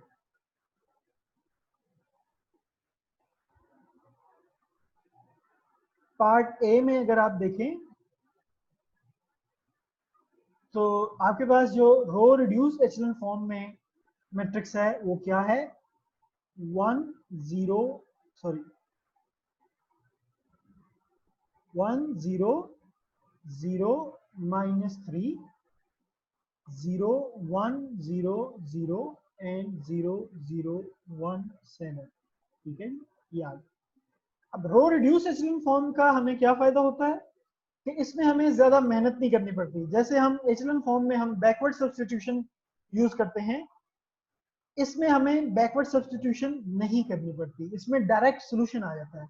मसलन x1 को अगर आप देखें, x1 का सोल्यूशन डायरेक्टली क्या है, -3 है. x2 का सोल्यूशन डायरेक्टली आ जाता है 0, क्योंकि x1 और 3 का कोफिशिएंट 0 है. सिमिलरली x3 का कोफिशिएंट 1 है, तो x3 की कोफिशिएंट x3 की वैल्यू डायरेक्टली 7 आ जाएगी. ठीक है, अगर हम इसको लिखना चाहें तो x1 की वैल्यू हम डायरेक्ट लिख सकते हैं यहाँ पे -3, x2 की वैल्यू क्या आ जाएगी 0 और x3 की वैल्यू क्या आ जाएगी 7. तो ये डायरेक्ट रो रिड्यूस एचेलॉन फॉर्म जो है वो हमें मजीद बैकवर्ड सब्स्टिट्यूशन को सिंप्लीफाई कर देती है. अगर यूनिक सॉल्यूशन हो तो उसमें डायरेक्ट सॉल्यूशन आ जाता है, अगर इनफिनिट मेनी सॉल्यूशन हो तो हमें बहुत कम सब्स्टिट्यूशन या सिंप्लीफिकेशन करनी पड़ेगी. ठीक है, this is what the advantage of row reduce echelon form over the row echelon form. अब हम सफवान कह रहे हैं जी के सेकंड पार्ट करें. चले हम सेकंड पार्ट कर लेते हैं, नो प्रॉब्लम. सेकंड पार्ट में आपके पास राइट मोस्ट कॉलम जो है वो क्या है, राइट हैंड साइड है. इसके अलावा आपके पास वेरिएबल्स कितने हैं, कितने कॉलम्स हैं, 4 कॉलम्स हैं. राइट हैंड साइड को छोड़ के 4 कॉलम्स हैं तो 4 वेरिएबल्स होंगे. लेकिन इक्वेशंस कितनी हैं, 3 इक्वेशंस हैं. ठीक है, 3 इक्वेशंस हैं तो हमारे पास एक फ्री वेरिएबल हमें इंट्रोड्यूस करना पड़ेगा. ठीक है, अब लिखते हैं हम इसको. पहली इक्वेशन से क्या आएगा, x1 -7x4 इक्वल टू 8. ठीक है, इक्वल टू 8. मेरा स्टाइलस जो है वो मसला कर रहा है. Let me raise this thing and write again this one. x1 -7x4 equal to 8. ठीक है, शायद इसकी चार्जिंग कम होगी है स्टाइलस की. तो दूसरी इक्वेशन क्या होगी, x2 plus 3x4 3x4 equal to what, equal to 2. ठीक है, लास्ट इक्वेशन क्या आएगा, x3 plus x4 equal to -5. ठीक है, अब यहाँ पे अगर आप देखें तो x4 जो है वो फ्री वेरिएबल हम इंट्रोड्यूस करेंगे. ठीक है, क्योंकि इक्वेशंस 3 है, वेरिएबल 4 है, एक वेरिएबल हमें फ्री इंट्रोड्यूस करना पड़ेगा. मैं कह रहा हूं कि x4 जो है वो एक वेरिएबल है s. ठीक है, कोई भी कह सकते हैं, s कह दें, t कह दें, एनीवन, t कह दें. ठीक है, सो t किसको बिलोंग करता है, t बिलोंग करता है r को. ठीक है, अब यहां से आप इजीली पैरामीट्रिक इक्वेशंस लिख सकते हैं जो कि सॉल्यूशन होगा गिवन लीनियर सिस्टम का. मतलब x1 क्या आ जाएगा, x1 आ जाएगा 8 प्लस 7t. x2 क्या आ जाएगा, x2 इज 2 माइनस 3t. और x3 क्या आ जाएगा, x3 इज -5 माइनस t. और x4 जो है वो ऑलरेडी क्या है, t है. ठीक है, अगर इसको हम वेक्टर फॉर्म में लिखें तो x1 x2 x3 x4 ये आ जाएगा 8 2 -5 0 और प्लस t कॉमन ले लें 7 -3 -1 and 1. This is your solution. ठीक है? I hope it is clear to you now. If you have any further question, you can ask me. Yes, Safwan Ghani, go ahead, ask your question. Sir आप question पे जा सकते हैं, questions पे? जी, let me stop sharing this and let me share again the slides. This one, yes. जी बोले. Sir ये question पर आपने 2 की है, बी पार्ट किया सॉरी, तो सर इसकी थर्ड रो में सॉरी फोर्थ कॉलम में 0 0 नहीं होना चाहिए ऊपर? क्यों भाई होना चाहिए? क्या प्रॉपर्टी है रो रिड्यूस एचेलन फॉर्म की? अच्छा अच्छा, सही है सर, समझ आ गया। जिस रो में लीडिंग 1 है ना, उसमें ऊपर नीचे 0 होना चाहिए। फर्स्ट रो में लीडिंग ठीक है, उसके नीचे 0 है, सेकंड रो में लीडिंग 1 है, उसके ऊपर नीचे 0 है, थर्ड रो में लीडिंग 1 के ऊपर 0 है, नीचे तो कुछ है ही नहीं। अब फोर्थ कॉलम जो है उसमें लीडिंग 1 है ही नहीं, तो उसके ऊपर नीचे 0 नहीं देखना। ठीक है? ठीक है। Any other question? Part C में देखें, फर्स्ट रो में लीडिंग 1 है, उसके नीचे सारे 0 हैं। सेकंड रो में लीडिंग 1 बेसिकली थर्ड कॉलम में है, तो उसके ऊपर नीचे 0 देखना है। -6 जो है वो बेशक 0 हो या ना हो, इट डजंट मैटर। ठीक है? Any question? I hope you can do these exercises now yourself. Next में आपके पास general solution of a linear system, ये क्या होता है? जो हमने अभी पैरामीट्रिक इक्वेशंस लिखी हैं, ये बेसिकली जनरल सॉल्यूशन होता है किसी भी लीनियर सिस्टम का। ठीक है? General solution basically infinite many solutions जब आते हैं किसी भी लीनियर सिस्टम के, तो हम पैरामीट्रिक फॉर्म में जब सॉल्यूशन लिखते हैं तो उसी को general solution of the linear system कहा जाता है। ठीक है? I hope you got it. Next, अब हम एक एग्जाम्पल कंसिडर कर रहे हैं जिसमें हम ये देखेंगे कि किसी भी गिवन लीनियर सिस्टम को कैसे ट्रांसफॉर्म करना है एचेलन फॉर्म में, रो एचेलन फॉर्म। फिर हम एक और एग्जाम्पल देखेंगे जिसमें हम ये देखेंगे कि किसी भी लीनियर सिस्टम को रो रिड्यूस एचेलन फॉर्म में कैसे कन्वर्ट किया जाता है। ठीक है? सो पहली एग्जाम्पल क्या है? हमें एक लीनियर सिस्टम गिवन है जो कि ये ब्लू कलर में लिखा हुआ है। ठीक है? -2x3 + 7x5 = 12 and the two other equations. सबसे पहले हमने क्या किया, हमने इसका कॉरेस्पॉन्डिंग आर्गुमेंटेड मैट्रिक्स लिखा। ठीक है? This is the augmented matrix of the given linear system. आप देख सकते हैं कि x1 और x2 का कोएफिशिएंट 0 है यहाँ पे, तो यहाँ पे भी हमने 0 लिख लिया। यहाँ पे x4 का कोएफिशिएंट 0 है, तो यहाँ पे भी 0 आ जाएगा। ठीक है? Similarly, we can write the augmented matrix corresponding to the given linear system. Right most column क्या होता है? राइट मोस्ट कॉलम में आपका ये राइट हैंड साइड होती है। ठीक है? अब हम जो रो ऑपरेशंस हैं, एलिमेंट्री रो ऑपरेशंस, उनको यूज करेंगे और हम कोशिश करेंगे कि ये जो मैट्रिक्स है, ये इसको हम ट्रांसफॉर्म कर दें, इसको हम रिड्यूस कर दें एचेलन फॉर्म में। ठीक है? अब एचेलन फॉर्म की प्रॉपर्टीज आपने जहन में रखनी है। पहली प्रॉपर्टी क्या थी उसकी? कि हर रो में लीडिंग 1 होना चाहिए। ठीक है? यहाँ पे इस आर्गुमेंटेड मैट्रिक्स में पहली जो रो है इसमें लीडिंग 1 यहाँ पे बनता है। ठीक है? इसको 1 बनाना है, लेकिन इसके जो नीचे रोज हैं, मसलन ये वाली रो है, इसकी पहली ही एंट्री नॉन जीरो है। हम क्या करेंगे, इसको रो 1 के साथ इंटरचेंज कर देंगे सो दैट के पहली रो में पहली एंट्री ही लीडिंग 1 बन जाए। अब बाद में इसको हम डिवाइडेड बाय 2 कर देंगे। तो हमने क्या किया, R1 और R2 को इंटरचेंज कर दिया। यहाँ पे आपके पास रो 2 जो है वो ऊपर आ गई, रो 1 जो है वो सेकंड नंबर पे चली गई। ठीक है? फिर हम क्या कर रहे हैं, हमने यहाँ पे लीडिंग 1 बनाना है 2 की जगह। हम क्या करेंगे, रो 1 को 1/2 से डिवाइड कर देंगे। कौन सी रो चेंज होगी? रो 1। तो रो 1 में आपने यहाँ पे इस पूरी रो को हमने 2 से डिवाइड कर दिया। पूरी रो को हमने 2 से डिवाइड करना है, सारों को। ठीक है? तो आपके पास क्या आ गया 1 4 -5 3 6 एंड 14। अब हम क्या करेंगे, यहाँ पे लीडिंग 1 बन गया, ठीक है। लीडिंग 1 बनने के बाद हम चौथी प्रॉपर्टी देखेंगे कि लीडिंग 1 के नीचे सारे जीरो होने चाहिए। हम इस लीडिंग 1 के नीचे सारे के सारे जो एंट्रीज हैं उनको जीरो बनाएंगे। सेकंड एंट्री ऑलरेडी जीरो है, you don't need to do anything. Third entry को जीरो बनाना है।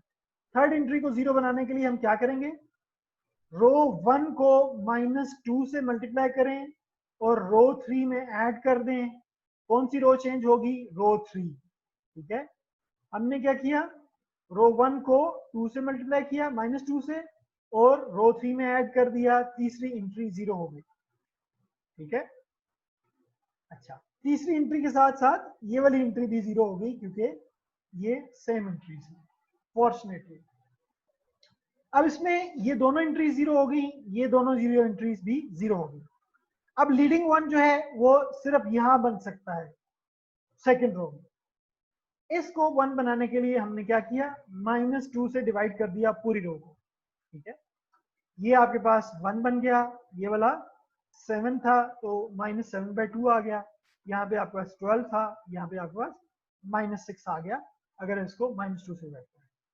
अब सेकंड रो में लीडिंग 1 यहाँ पे बन गया। अब हम इस लीडिंग 1 को यूज करेंगे। देखिए, वन इंपॉर्टेंट थिंग इज, जब आपके पास लीडिंग 1 बन जाता है, मसलन यहाँ पे लीडिंग 1 बन गया आपके पास, आपने इसी लीडिंग 1 को यूज करना है to make the entries below it zero, ठीक है। हमने इसी लीडिंग 1 को यूज करना है नीचे वाली एंट्रीज को जीरो बनाने के लिए, ठीक है। अब यहाँ पे लीडिंग 1 बना है, हमने इसी रो को, इसी लीडिंग 1 को यूज करना है नीचे वाली एंट्रीज को जीरो बनाने के लिए या ऊपर वाली एंट्रीज को जीरो बनाने के लिए in the case of row reduced echelon form. ये चीज बहुत इंपॉर्टेंट है, क्रूशियल है, ये आपने याद रखनी है। जिस भी लीडिंग 1 के नीचे या ऊपर आपने जीरो बनाने हैं, उसी लीडिंग 1 को यूज करना है, बाकी किसी लीडिंग 1 को यूज नहीं करना। अदरवाइज आपका जो ये जो ट्रांसफॉर्मेशन है इसमें प्रॉब्लम हो जाएगा और आप एचेलॉन फॉर्म तक कभी भी नहीं पहुंच सकेंगे, ठीक है। अब हमने इस लीडिंग 1 को यूज करना है टू मेक दिस 1 जीरो। इसको क्या करेंगे हम, इसको रो 2 को -5 से मल्टीप्लाई करें और रो 3 में ऐड कर दें, आपके पास ये जीरो हो जाएगा। एलिमेंट्री रो ऑपरेशंस आपने खुद गेस करने हैं, ये आपको कोई बताएगा नहीं, ठीक है। तो यहाँ पे आपके पास 1 है, सॉरी यहाँ पे आपके पास 1 है, ये लीडिंग 1, इसको जीरो बनाना है तो हमें पता होना चाहिए कि हम कौन सा एलिमेंट्री रो ऑपरेशन लगाएंगे सो दैट कि ये 5 जीरो हो जाएगा। तो इसमें मैंने क्या किया है, -5 से रो 2 को मल्टीप्लाई करें, ठीक है, रो 2 को मल्टीप्लाई करें -5 से और रो 3 में ऐड कर दें। कौन सी रो चेंज होगी, रो 3 वाली चेंज होगी, रो 2 में कोई चेंज नहीं आएगा। तो रो 3 में आपके पास आफ्टर अप्लाइंग दिस ऑपरेशन हमारे पास ये जीरो हो गए दोनों। अब इस रो, इस पिवट एलिमेंट, सॉरी इस लीडिंग एलिमेंट को पिवट एलिमेंट भी कहते हैं, ठीक है। तो इस पिवट एलिमेंट के नीचे जीरो बन गया। अब हम नेक्स्ट रो में देखेंगे कि लीडिंग 1 कहाँ पे बन सकता है, यहाँ पे लीडिंग 1 बन सकता है। तो इसको लीडिंग 1 बनाने के लिए हमने क्या किया, रो 3 को 2 से मल्टीप्लाई कर दिया। कौन सी रो चेंज होगी, रो 3, तो आपके पास रो 3 में आपके पास ये आ जाएगा, ठीक है। अब आप देखें कि ये जो मैट्रिक्स है, ये वाला मैट्रिक्स जो है, ये एचेलॉन फॉर्म में है या नहीं, you tell me. Echelon form की चारों प्रॉपर्टीज को सेटिस्फाई कर रहा है। जब ये मैट्रिक्स एचेलॉन फॉर्म में ट्रांसफॉर्म हो जाएगा, we stop here. If we want to solve the given linear system by using Gauss elimination, then we transform the given linear system into echelon form. अब ये जो फाइनल मैट्रिक्स है हमारे पास, ये echelon form में convert हो चुका है। मसलन पहली प्रॉपर्टी क्या है कि हर रो में लीडिंग 1 होना चाहिए, है, यहाँ पे लीडिंग 1 है, यहाँ पे लीडिंग 1 है और यहाँ पे लीडिंग 1 है। ठीक है, लीडिंग वन के नीचे सारे जीरो होने चाहिए, नीचे जीरो हैं, यहाँ पे हैं, यहाँ पे नीचे जीरो है, यहाँ पे नीचे है ही नहीं, नो प्रॉब्लम, यहाँ पे लीडिंग वन ही होगा। अच्छा, और दूसरी प्रॉपर्टी क्या है कि leading one in successive row should be on the right of the previous leading one, ये प्रॉपर्टी भी होल्ड कर रही है। तो और चौथी प्रॉपर्टी क्या है, सॉरी तीसरी, कि कोई अगर पूरी जीरो रो है तो उसको बॉटम पे होना चाहिए, तो यहाँ पे जीरो रो है ही नहीं, तो इसलिए ये जो गिवन अगुमेंटेड मैट्रिक्स है ये एचलन फॉर्म में कन्वर्ट हो चुका है। Once the given system has been reduced into echelon form, फिर हम क्या करते हैं, हम इसको इसकी बैकवर्ड सब्स्टिट्यूशन यूज करके हम इसको सॉल्व कर लेते हैं और पैरामीट्रिक इक्वेशंस लिख लेते हैं, which is the general solution of the given linear system.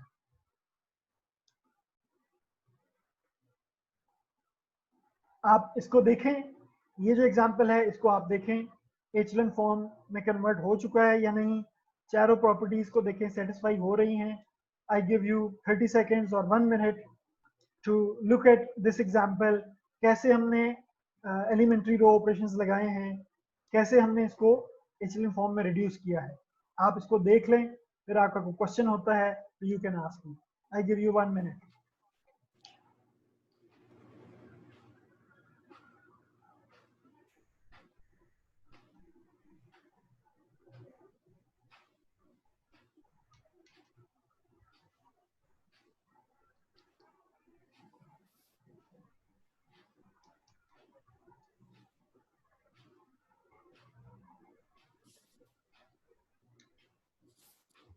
आपके पास अब ये एचलन फॉर्म है, इससे आप जनरल सॉल्यूशन लिखने की कोशिश करें, पैरामीट्रिक इक्वेशंस लिखने की कोशिश करें, फिर मैं देखूंगा कि किसकी सही है, मैं आपको इसकी पैरामीट्रिक इक्वेशंस लिख के दे दूंगा।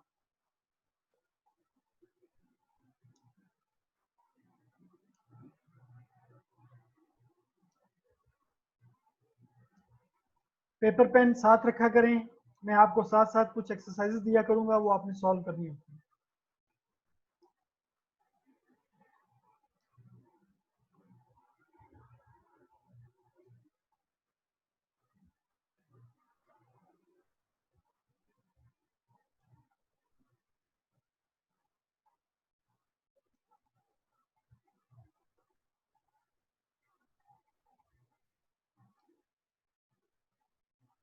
इसमें हमें दो फ्री वेरिएबल्स इंट्रोड्यूस करने पड़ेंगे,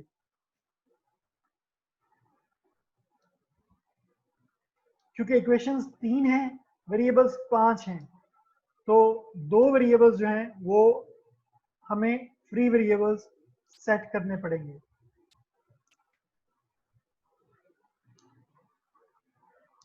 अच्छा, फ्री वेरिएबल्स कौन से हमें सेट करने चाहिए? देखें, फॉर एग्जांपल फर्स्ट इक्वेशन में x1 लीडिंग 1 है x1 के साथ, तो x1 को आप लीडिंग फ्री वेरिएबल ना रखें। सेकंड लाइन में सेकंड रो में x2 का कोफिशिएंट 0 है, x2 का लीडिंग 1 नहीं है, तो x2 को आप फ्री वेरिएबल रख दें, ठीक है। x3 का लीडिंग 1 है, x3 को आप फ्री वेरिएबल नहीं रखें। x4 का लीडिंग 1 नहीं है, x4 को आप फ्री वेरिएबल रख दें। x5 का लीडिंग 1 है तीसरी रो में, तो x5 को आप फ्री वेरिएबल ना रखें। तो ये एक प्रॉपर प्रोसीजर है, रिकमेंडेड है। वैसे तो आपकी मर्जी, जिस मर्जी वेरिएबल को आप फ्री वेरिएबल रख दें, इट डजंट मैटर, लेकिन रिकमेंडेड ये है कि जिस भी वेरिएबल का लीडिंग 1 होता है उसको हम फ्री वेरिएबल नहीं रखते।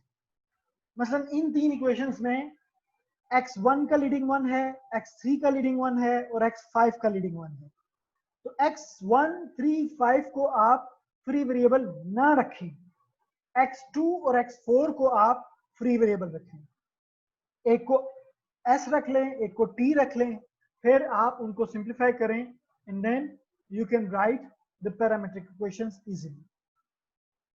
अगर आपका क्वेश्चन है तो you can ask me. Let me write the parametric equations of this system.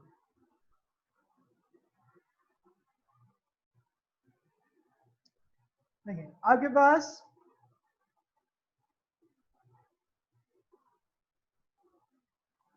यहाँ पे देखिए आपके पास क्या इक्वेशंस आएंगी, x1 plus 4x2 sorry 4x2 और इसकी बेट 4x2 minus 5x3 plus 3x4 plus 6x5 equal to 14. Yes, there is a question in the chat window. This is answer in meeting. We call back getting.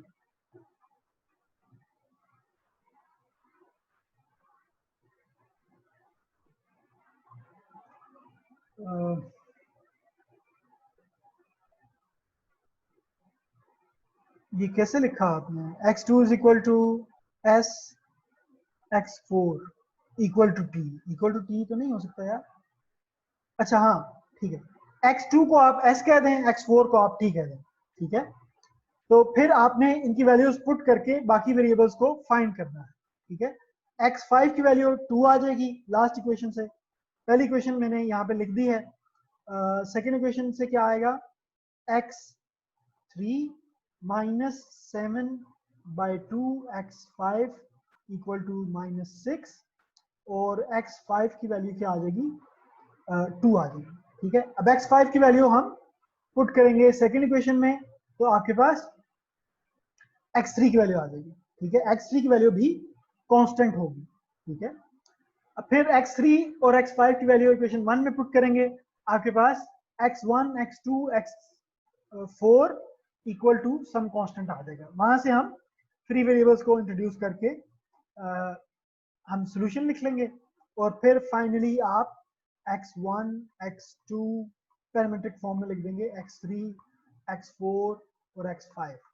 तो ये क्या आ जाएगा, x5 की value 2 है, x3 की value लिखी हुई है शेख शाहजेब ने 1, x4 जो है सॉरी x4 t होगा, x3 की वैल्यू क्या होगी 1, x2 की वैल्यू s और x1 की वैल्यू 7, ये शाहजेब ने लिखी हुई है 7 minus 3t minus 4s, ये आ जाएगा, ठीक है। अब यहाँ से अगर हम इसको सेपरेट करना चाहें तो ये क्या होगा, कांस्टेंट टर्म क्या है 7 5 1 0 2, सॉरी ये s नहीं आएगा, s की जगह यहाँ पे ये 0 आएगा क्योंकि ये कांस्टेंट टर्म में 0 है, equal to sorry not equal to,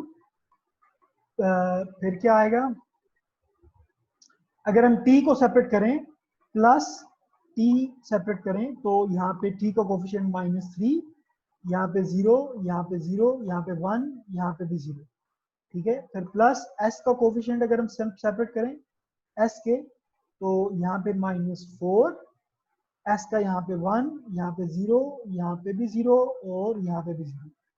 सो ये आपके पास पैरामीट्रिक इक्वेशंस आ जाएंगे, ठीक है। So this will be your general solution of the given linear system. I hope you get it.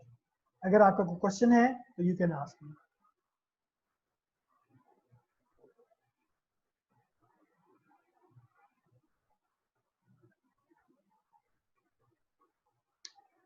ठीक है जी, अब हम देखते हैं दोबारा स्लाइड्स को। यहां से हमने सॉल्यूशन लिख लिया, आपने देख लिया। अगर कोई प्रॉब्लम है, कोई कंफ्यूजन है तो you can ask me any question. अब हम क्या करने जा रहे हैं, हम एक और लीनियर सिस्टम है इस एग्जांपल में, इसको हम गॉस जॉर्डन एलिमिनेशन मेथड से सॉल्व करेंगे। इट मींस कि हम इसको रिड्यूस करेंगे रो रिड्यूस्ड एचेलॉन फॉर्म में, फिर हम इसका सॉल्यूशन लिखेंगे, इसको रो रिड्यूस एचेलॉन फॉर्म में नेक्स्ट लेक्चर में करें, may be today it's enough for today. ये काफी, मतलब इसको हम व्हाइट बोर्ड के ऊपर जो है ना प्रॉपरली मैं इसको करके आपको दिखाऊंगा, ठीक है, सो दैट कि आपको ज्यादा अंडरस्टैंडिंग हो। आप इसको ट्राई कीजिएगा। जैसे हमने एचेलॉन फॉर्म को इस लीनियर सिस्टम को एचेलॉन फॉर्म में कन्वर्ट किया, अगले स्टेप्स क्या होंगे? एचेलॉन फॉर्म में पहले हो गया, फिर हमने लीडिंग वन के ऊपर बनाना है। तो जिस भी लीडिंग वन के नीचे या ऊपर बनाते हैं हम, जीरो बनाते हैं, उसी लीडिंग वन को यूज करते हैं, किसी और को नहीं, ठीक है। तो आप इसको ट्राई कीजिएगा, नहीं तो हम नेक्स्ट लेक्चर में इस एग्जांपल को देखेंगे कि कैसे हम रो रिड्यूस एचेलॉन फॉर्म में किसी भी लीनियर सिस्टम को कन्वर्ट करते हैं और फिर हम कैसे सॉल्यूशन लिखते हैं। जी Laiba, ask your question. Sir जो क्विज़ेस होंगे वो अनाउंस होंगे? मैंने फर्स्ट लेक्चर में बताया था कि 5 क्विजेस अनाउंस होंगे और 2-3 जो है अनअनाउंस्ड होंगे, ठीक है।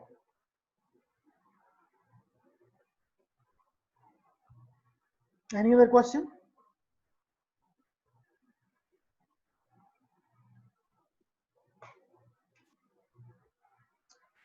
If you don't have any question, I think it's sufficient for today.